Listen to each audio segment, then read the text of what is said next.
Working in a lingerie company, intro. I've arranged to have 20 prospective employers stop by during next week's class. All of them have told me they are willing to offer internships if the standard of excellence is high enough. Professor Jameson paused for effect. I hope you all don't disappoint them. Class dismissed. Tim had been half-dozing most of the class, but he came alert at Professor Jameson's last comments. He was planning to spend 2 to 4 weeks job hunting during the summer break. If he could land an internship, a huge weight would be lifted from his shoulders. He gathered his books, rose from his seat in the auditorium, and walked outside into glorious April sunshine. In a week and a half, school would be a memory, and most of his friends would fade into the distance as they returned to their hometowns, their families, and the lives they led as teenagers not yet abandoned for adult pursuits. Tim didn't have that luxury. He was stranded in town for the summer. His roommate would be off to Europe after finals, doubling at a stroke the amount Tim would pay for rent. Thinking about money as he made his way home after class made him queasy as if a stone were forming in the pit of his stomach. He needed an internship or something so badly that he dared not even hope too much for it lest it consume his every waking thought. When Tim arrived at his apartment, his roommate, Doug, was already packing. Aren't you jumping the gun a little? Tim asked. Nope. I arranged to take my finals early. I'm finished. Doug scouted around for his laundry bag. Finding it, he began to stuff clothes into it. He looked up at Tim and smiled. My flight leaves Minneapolis tomorrow night at 10:30. I am, as they say, outta here. Tim spent the next 3 days studying and sulking. He was confident of passing Professor Jameson's accounting class, but he wanted more than just a passing grade. High marks would not hurt his job prospects. His other classes were a different matter.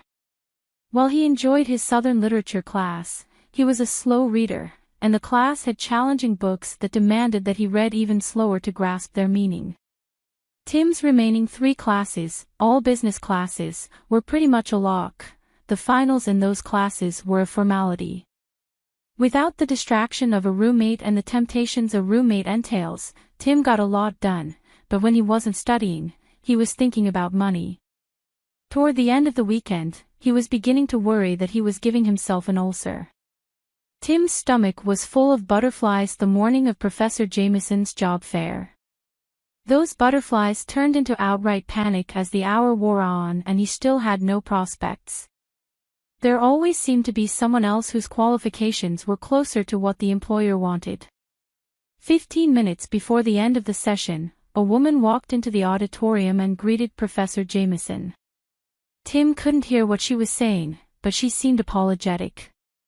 Tim watched the conversation intently, not just because he was desperate for a job. This woman was a bombshell. After a minute or two of apologies and pleasantries, the professor pointed to Tim, and the woman approached him. As he watched her walk toward him, Tim's employment woes were replaced by an entirely different set of anxieties. He was glad he was sitting down. Her eyebrows might have been too heavy and her nose might have been too strong, but in all other respects, she was a goddess. Her face was heart-shaped, framed by a cascade of dark auburn hair. Her lips were full, with just a hint of a smile as if she were inwardly laughing at some private amusement. She wore a burgundy suit with a tight bodice and a tight skirt. It was businesslike, but it complemented the swell of her breasts and the curves of her hips in a way that hinted of that bedroom behind the business facade, a hint amplified by her black, back-seamed stockings and stiletto-heeled pumps. Her luminous green eyes bored into him like 2 chips of kryptonite. It made his knees turn to water. Mr. Harmon, she asked pleasantly. My name is Elizabeth Raven. Professor Jameson speaks highly of you. She offered her hand, which Tim shook carefully as if he were handling fine bone china. Hello, he said, but he couldn't think of anything more to add, so he didn't. She took his response as an invitation to sit, and she took the seat next to him. Let me be blunt, Mr. Harmon. You are not the ideal prospect for me. I had hoped to find an intern who could also fill in on the sales floor if the need arises, but you will have to do. She paused as Tim began to sputter an objection, but she silenced him with a finger to her lips. I'm sure, she continued, that you are a perfectly capable salesperson, but the nature of my business precludes a male sales staff. I'm the owner of Raven's Intimates.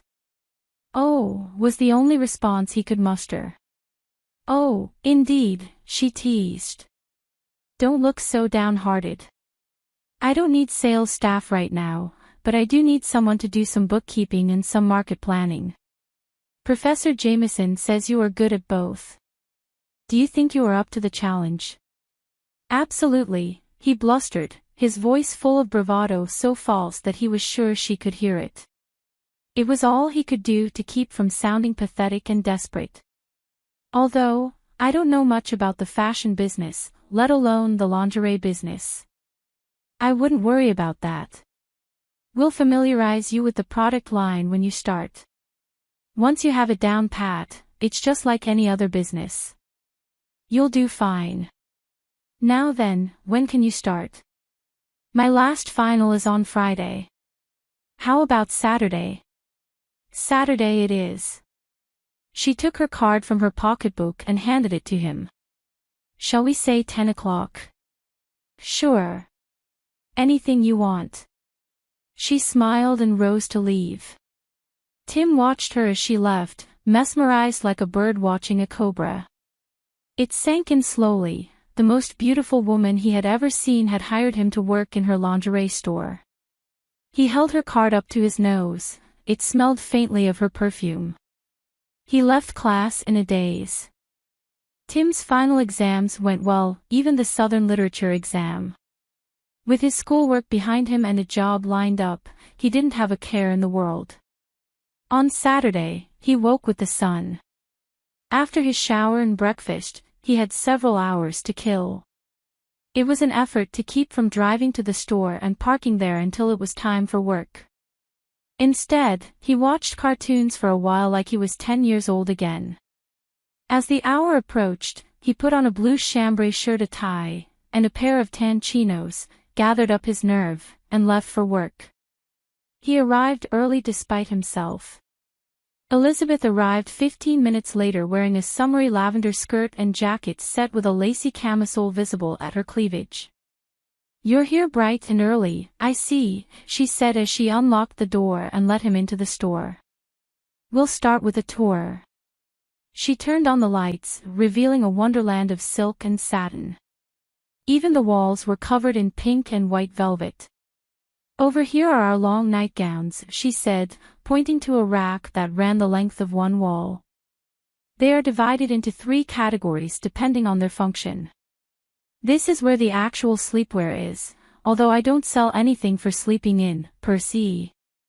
She winked at him, causing him to blush to his roots. Our bras and camisoles are over there. I'll train you to fit them, even though you won't actually be doing any of that. I think everyone who works for me should know everything there is to know about the product. And over here we have our teddies and baby dolls.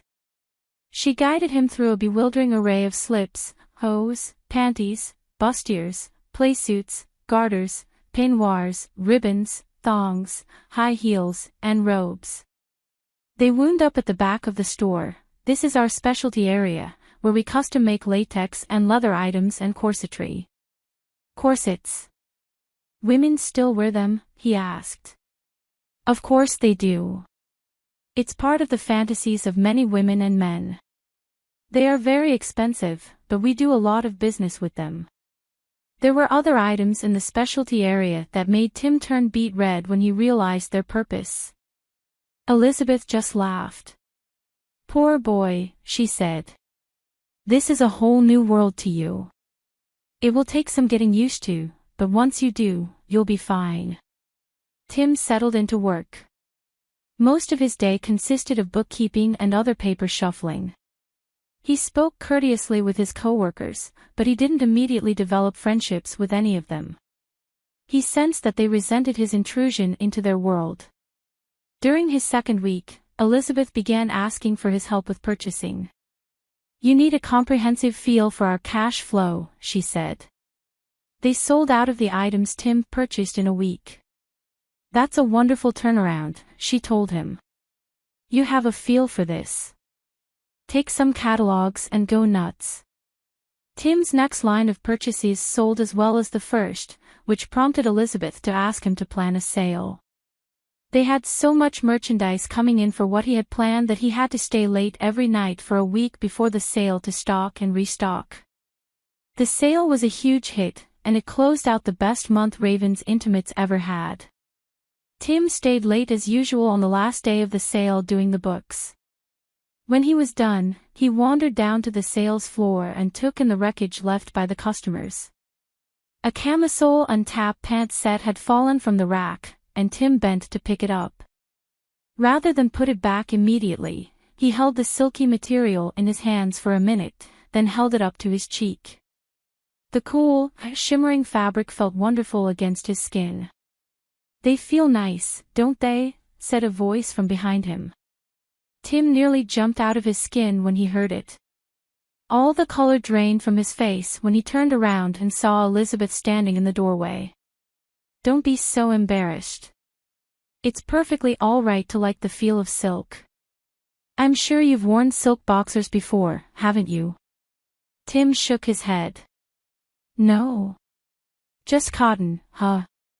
Too bad. You don't know what you're missing." She smiled broadly, then asked, "Would you like to try them on?" I don't think so. I mean... Oh, come on. It's just us here. No one will see." She gazed at him with her kryptonite eyes, and he felt himself weaken. "Okay, but just this once," he agreed. She smiled sweetly at him as she led him to a dressing room. As he let the camisole float down over his body, he felt a chill go through him. Once he was completely dressed again, he marveled at the feeling of silk against his skin. Blushing, he exited the dressing room. The caress of silk against his privates was beginning to exact a physical response. "How does it feel?" she asked. "It feels good," he stammered. Tim looked at his feet. He couldn't look her in the eye. He felt deeply ashamed. "You don't look happy about it," she pouted. "What's wrong? I shouldn't be wearing these. It isn't right." "Nonsense. There is nothing wrong with wearing clothes that make you feel good. If there were, I wouldn't be in business. You like the looks of these clothes, don't you?" "Well, sure, but..." "Of course you do. If you didn't, you wouldn't have the success as a buyer that you have had. Now why is it wrong to enjoy these things with your sense of touch as well?" I don't know." "Of course, you don't know," she said angrily. "That's because there isn't anything wrong with it." He didn't want to argue with her, so he just nodded his head in agreement. "I think your heart isn't really in your work. I think you need to know more about our product line," she continued. "Go ahead and change back if you are so uncomfortable." He complied meekly. When he emerged from the dressing room, she was standing at the door with a box. "Here's some homework for you. I want you to substitute your normal attire for what is in this box next week. If you are really serious about your job, you'll be wearing them when I spot check now. Go home and get some sleep. It's been a busy week." She leaned up and kissed his cheek, which flustered him so badly that he didn't think to look in the box until he was home. "You've got to be kidding," he mumbled to himself as he sifted through the contents of the box the next day. Inside were several pairs of panties and tap pants, a few camisoles, some garter belts, and stockings, all made from the finest silk and lace. He closed the box and tried to put it out of his mind for the rest of the weekend.